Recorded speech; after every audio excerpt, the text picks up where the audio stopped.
Now on to photo editing. So in order to edit our photos, we're going to be needing Lightroom. And Lightroom is an awesome free app that I use to edit all of my photos. So in order to get it, just go to the App Store. And then in the search bar, just type in Lightroom. And then just click on Lightroom up at the top. And then you'll see it right here, Adobe Lightroom Photo Editing. And I've already downloaded before, so I've got a little cloud symbol there, but you might have something that says Get. So just go ahead and click on that. And then it's just going to download, so just give it a second. And then whenever it's done, just click on Open. And then you can just go ahead and click on the Skip button down at the bottom right. And then it's just going to ask you to sign in.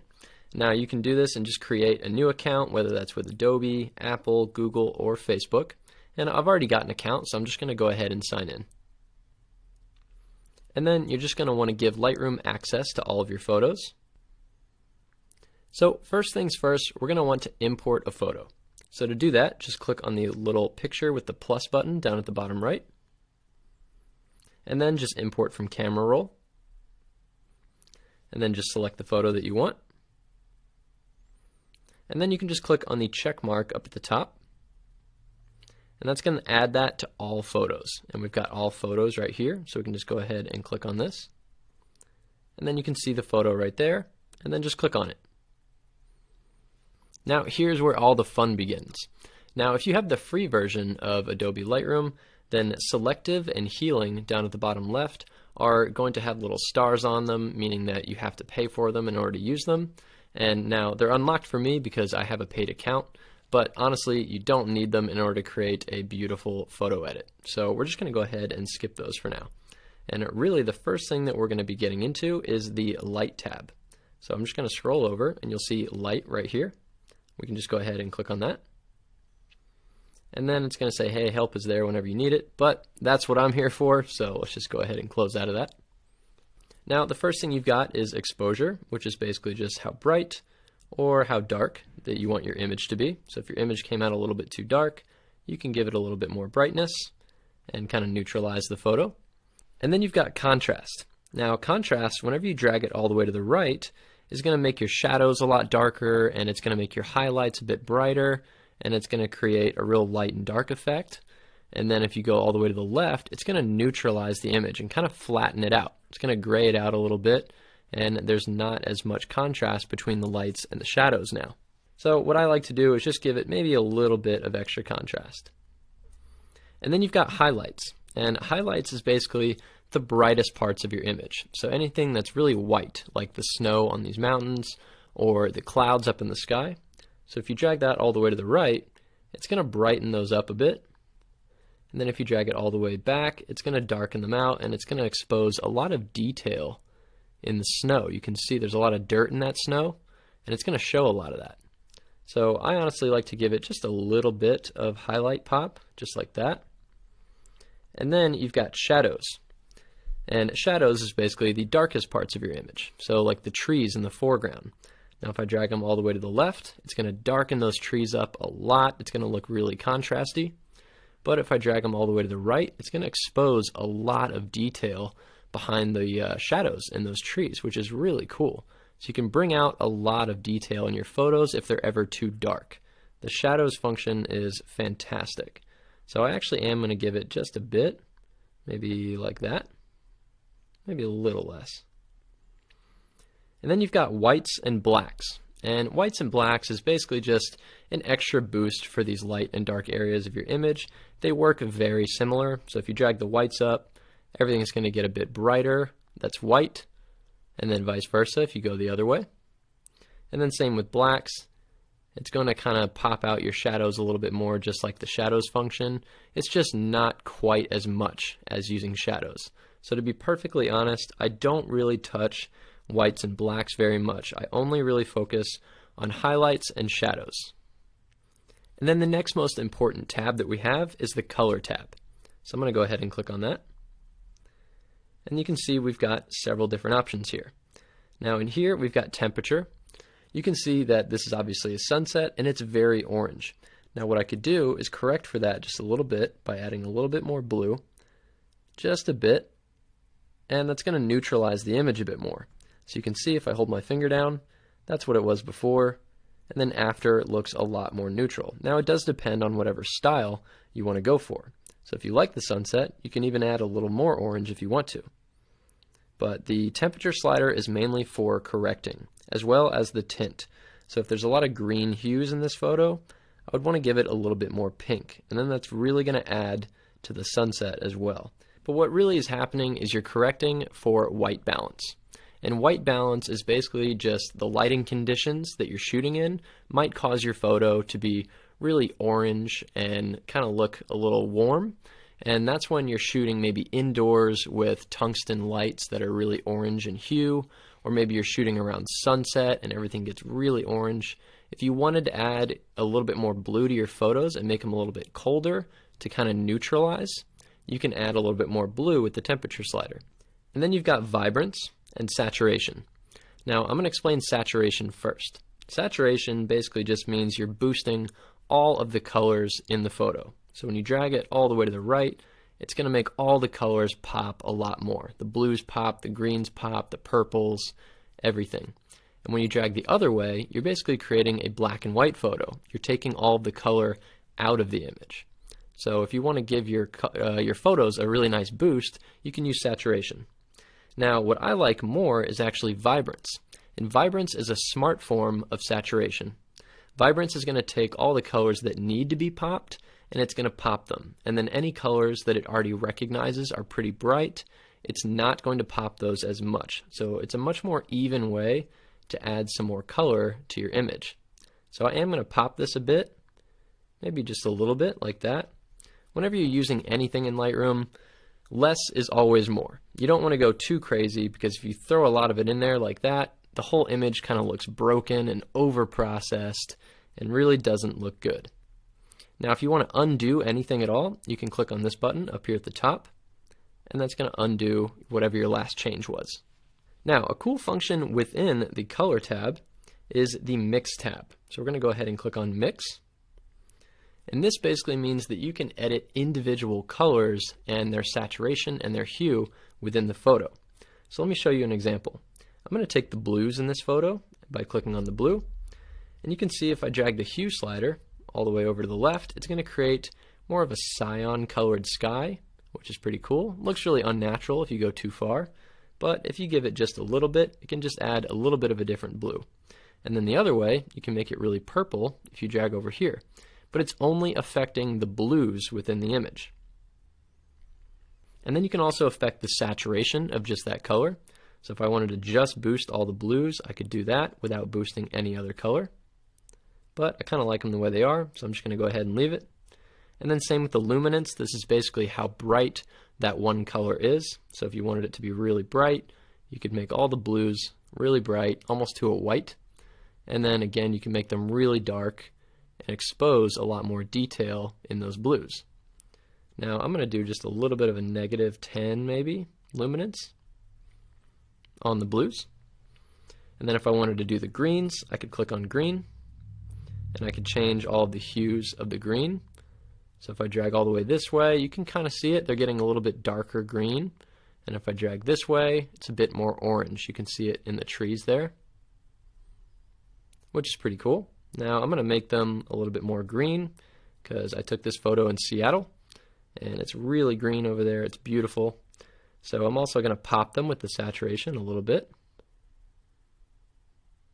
Maybe just like that. And then you can also play with the luminance as well.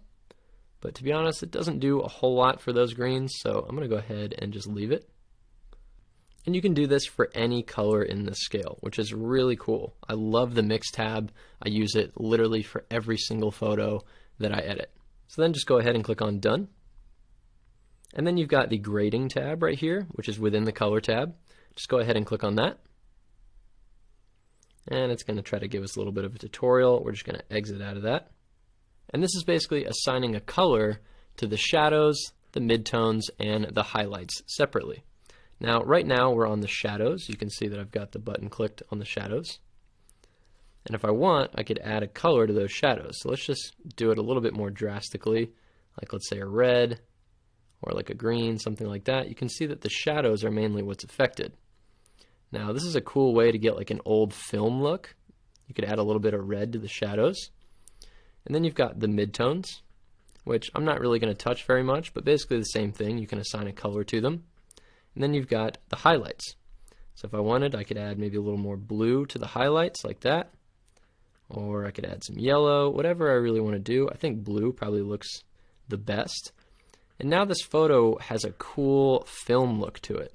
So if I click on done, and then I just hold my finger down on the image, it's going to show us what it looked like before. And then when I let go, it shows the new one.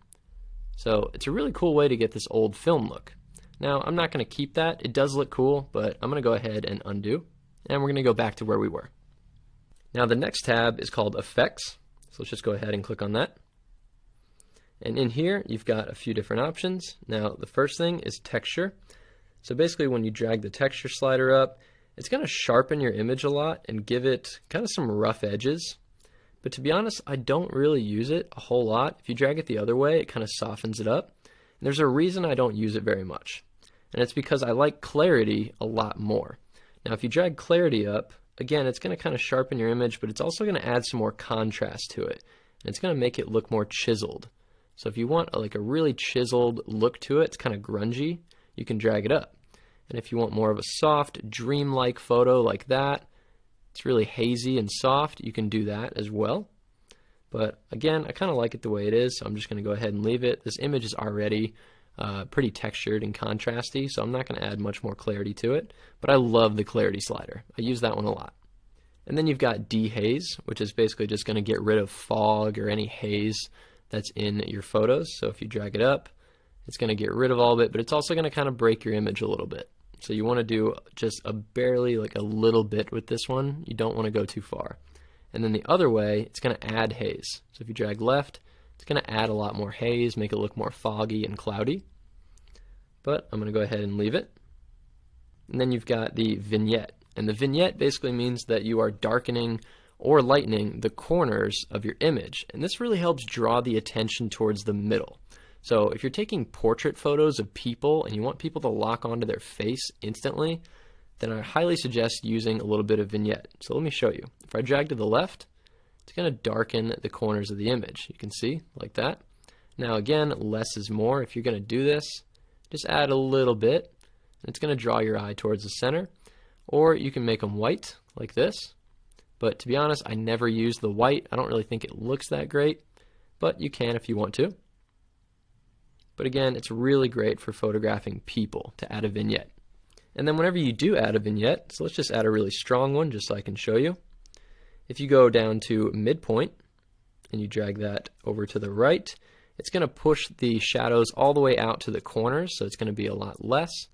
Or if you drag it to the left, it's going to bring it way into the middle, so you can kind of control how much of that vignette you want. And then you've got feather. So if I drag the feather all the way up, it's going to really smooth out that transition from dark into your photo. And if you drag it all the way to the left, it's going to sharpen it up to a complete circle. Now obviously this looks ridiculous, so you don't really need to do that. I think more feather is better. So I'm going to give it a little bit more feather. And then you've got roundness. Now I am going to drag the feather back down just so I can show you. If you go over to roundness and you drag it to the left, it's going to turn into more of a square. And then if you drag to the right, it's going to turn into more of an oval. Now I think more of an oval is a bit better, so I'm going to keep it around there. And then again, drag that feather way up.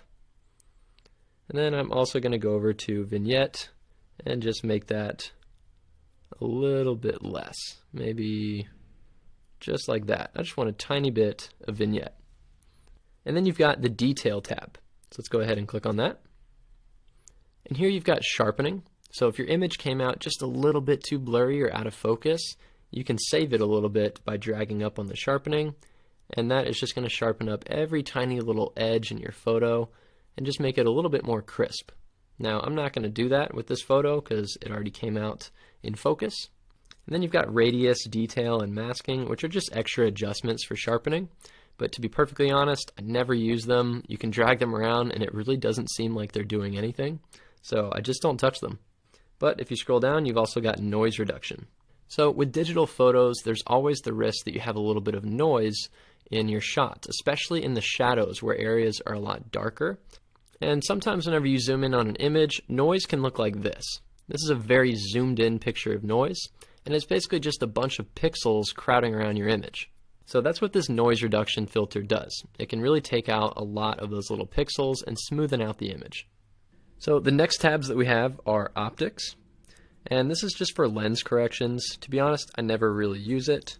But if you had a photo in here that was maybe taken on a GoPro, really wide angle, and you want to kind of flatten it out a little bit, you can use this tab. And then geometry, if you click on that, is really just to distort the image a little bit. So you can drag on these sliders. You can kind of correct it that way as well if you have a GoPro style photo. Or you can correct top to bottom, left to right, whatever you want to do. But again, to be honest, I really don't use this tab very much. But one that I do use a lot is the presets tab right here. So let's just go ahead and click on that. And in here, if you click on the color right here, you can see you've got a few different categories of presets that you can apply to all your photos: color, creative, black and white, and so on. So if we're in color, you can choose any one of these, and it's going to apply a preset onto your photo. So it kind of does a lot of the editing for you. And you can go over to creative, and you can do some of these, a little more desaturated. I really like the look of that one a lot. So if you hold down, you can see what it was before, and then what it would be now. Turquoise and red. There's a lot of cool options in here. And you just click on the creative right here, and you can switch between all of the different categories. And you can also make your own presets with all the settings that you apply to one photo, and then you can save them as a user preset. But I'm going to talk about that in the next lesson. So I'm going to go ahead and hit the X because I don't want to apply any of these presets. And if you go over to versions right here,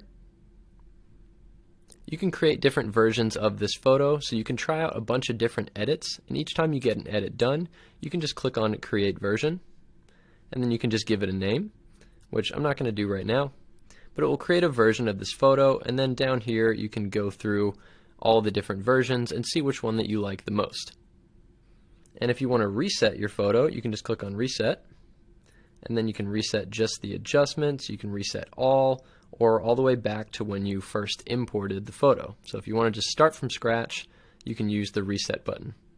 And if you want to export a photo to your camera roll so that you can post it on social media or whatever you want to do, you just click on the little box with the arrow coming out of it, and then you just click on export to camera roll. And this photo is successfully exported. So if you go over to your camera roll, you can find it there.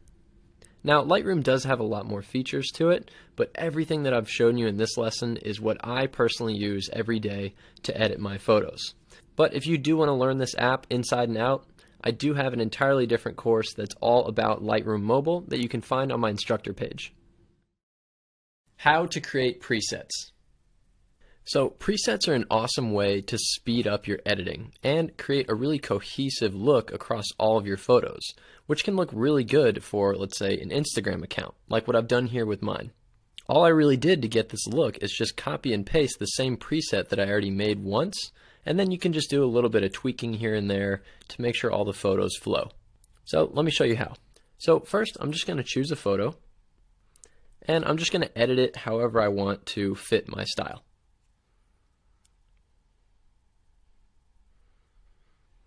Cool, so now I've got my photo edited, and you can see that was the before. This is after. It's got a lot of blues and oranges in it, which I really like for my style. So now to create a preset, all you have to do is just click on the three dots up at the top right, and then you just go down to Create Preset. And then you can just give it a name.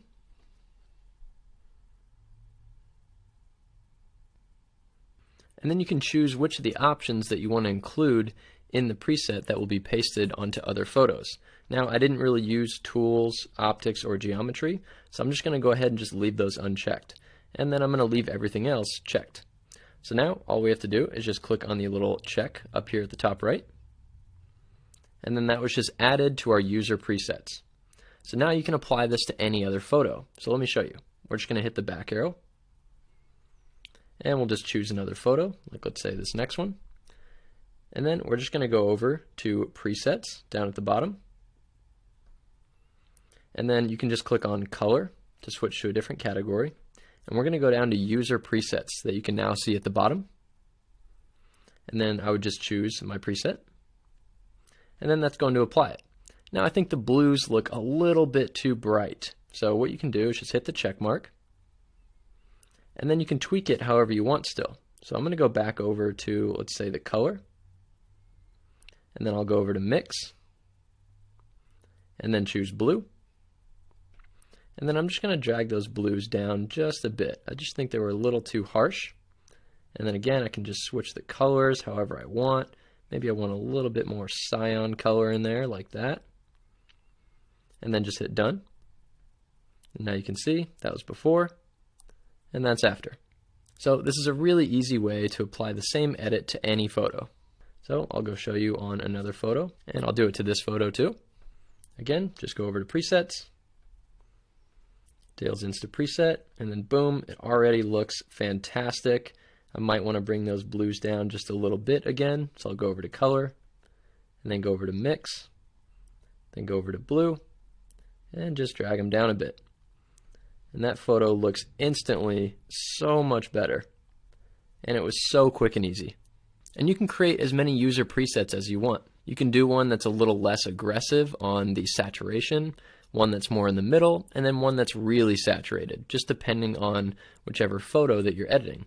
All the photos you take are going to have different lighting conditions, and they're all going to come out just slightly different.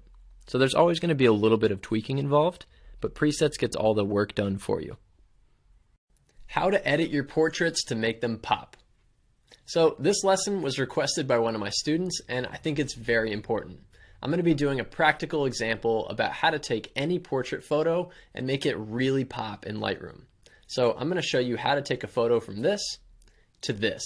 There's a huge difference between these photos. The edited photo really pops. The color pops, the lighting, everything about it. So I'm going to jump right in and show you how to do this.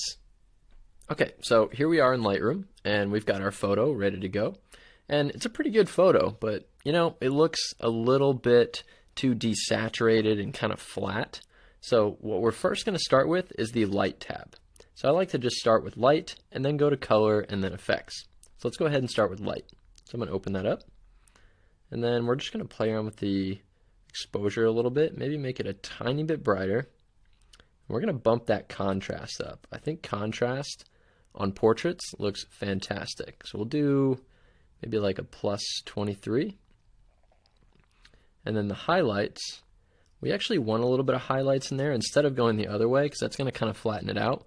We actually want to boost those highlights because it looks really good on her face. And then the shadows, we're actually going to bring those down. Again, a lot of contrast on these photos of portraits is better. If you go this way, it's really going to bring out those shadows. And it's really happy looking, but we want this to look a little bit moodier. So we're going to bring those down just a tiny bit. And that's all we really have to do in the light tab. Now we'll move over to color. And then first things first is just to bring up the vibrance. So the color is going to pop a lot more with the vibrance tab. And remember, I use vibrance because it's a smart form of saturation. It's only going to bring up the colors that need to be brought up, and it's going to leave the other ones alone. If you just do saturation, then it's going to kind of blow out your whole image with too much color. So we're going to do a little bit of vibrance like that, somewhere in the middle. And you can already see the difference in the color whenever I do the before and after. We could even bring it up just a bit more. A lot of vibrance is good here. Now I'm also going to go over to the Mix tab, and I want her red lips and her hair to really pop a lot. So I'm going to go over to like the orange, might even have to do yellow. We're going to go over to orange. We're going to pop that a little bit. So that's going to affect her skin tone a little too much. So let's actually try yellow and kind of pop that. So her hair is popping a little bit more with that. So let's do that. Bring the yellows all the way up. And then I'm going to go over to the reds. I'm going to bring her lips up just a little bit more. Like that. And then I'm just going to click on done. And then let's go over to the effects. And then you can play around with the clarity. So if you want more of a chiseled look, you can do that. It looks pretty good. But I think I want to go with a little bit of a softer look. And I'm going to be really subtle, because if you go all the way here, it looks really broken and doesn't really look very good. So this is about normal. I'm going to do just a little bit of softness, maybe just like that, like a negative 15, 16. And then I'm going to add the vignette. And this is probably one of the most important parts of making a portrait pop. So I'm going to bring the vignette in just like that to kind of close in the sides. And it really draws your eye towards her and makes her pop, because there's no black actually being put on top of her. So it just kind of draws your eye in, which looks really nice. So I'm going to do something like that. And then I'm going to go over to detail. And I'm going to bring up the sharpening just a bit. Maybe like a quarter of the way, like that. And then just like that, this photo looks so much better. So here's what it was before. You can tell how flat it really was before. And here's where it's at now, which looks so much better. And then what I could just do is go over to the three dots up at the top right, and then create a preset. And then I'll just call this the portrait preset. And then just click the check mark. And then I can apply that to any of my portraits. And this helps if you're editing lots of different photos of the same person. So if I were photographing this girl, I would take probably 50 different photos, and then I would just pick my favorite ones and apply that preset. Okay, so now that you know how to make your portraits pop, let's head on to the next lesson. Alright, welcome to the color correcting quiz. For this quiz, we're going to be working with this image of a mountain, and I'm going to show you it several different times, but there's going to be something wrong with it every time. All you have to do is hit B and tell me what setting is turned up too high or too low. So with that being said, let's get started. Okay, obviously something's wrong. Just hit B on your keyboard and tell me what it is.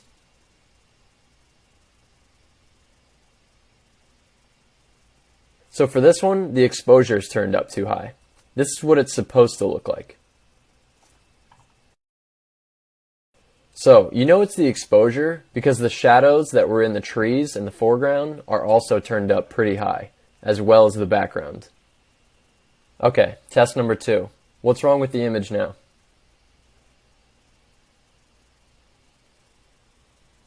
So for this one, the highlights are turned up way too high. This is what it's supposed to look like. You know the highlights are turned up too high because the shadows on the trees in the foreground are perfectly fine. But all of the white areas in the mountain and up in the sky is way too bright. Test number 3. What do you think is wrong with it now?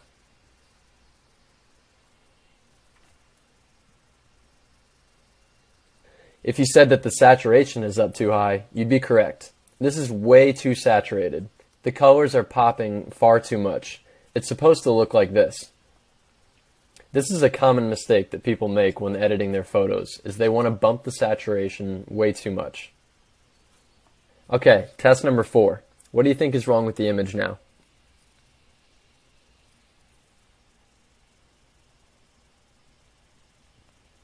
So the error here is that the shadows are way too low. They're far too dark and should be a little more proportionately lit with the background. So just turn the shadows up a bit. This is what they're supposed to look like. Test number 5. What do you think is wrong now?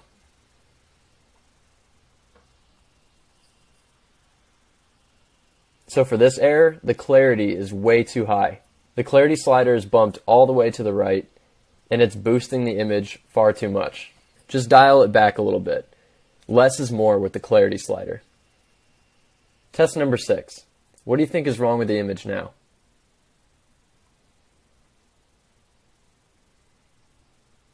So for this error, the hue slider for the blues is pulled far too much to the left. It's created a very aqua background and looks pretty unnatural. Just dial it back a bit. A little bit of aqua in the sky is good, but too much can be a bad thing. Lastly, test number 7. What do you think is wrong with the image now?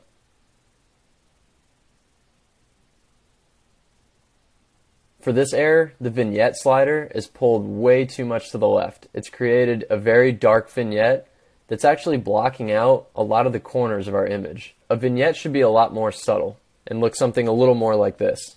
Just like clarity, with this effect, less is more. So that wraps up the color correcting quiz. Feel free to head on to the next section.